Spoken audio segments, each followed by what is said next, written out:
Nouvelle année, nouvelles habitudes à prendre pour les Bergeracois. Mais on peut mettre la quantité qu'on veut. Voilà. Voilà, c'est ça que je ne savais Il n'y pas. a pas de souci, madame. Une collecte des déchets chamboulée, due à la mise en place depuis quelques jours de la redevance incitative imposée à 31 000 foyers du Bergeracois. Je ne comprends rien du tout. Un jour, c'est les jeunes, alors c'est une fois par semaine, une fois par mois. Mais comment? Quel jour, quel mois, comment? Comme elle, les habitants de 38 communes sont concernés par ces changements. Ils paieront dès juillet un forfait à l'année calculé selon plusieurs critères. Prenons un foyer de 4 personnes. Il devra débourser 354 € s'il est en point d'apport volontaire, près de 500 € pour un service maintenu au porte-à-porte.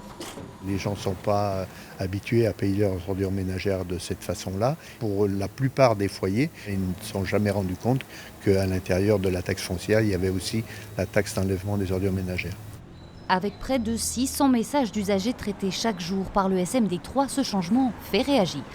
On se moque de nous, à tous les niveaux, et ça continue. J'ai peur que ça débarque un peu avec une nouvelle approche et que par la suite, peut-être qu'à terme, on arrive également sur des déchets sauvages qui seraient posés à droite à gauche parce que les gens ne veulent pas forcément suivre le mouvement.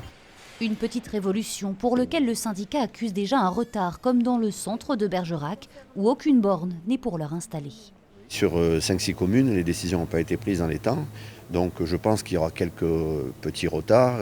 Il y a des conteneurs qui risquent de déborder. Tout ça, il va falloir qu'on le gère et je pense qu'on a 3 mois de battement qui vont être un petit peu compliqués. Si cette annonce divise les habitants, de son côté, le SMD3 assure que depuis sa mise en place, ce système a permis la réduction de plus de 40% des déchets résiduels en Dordogne.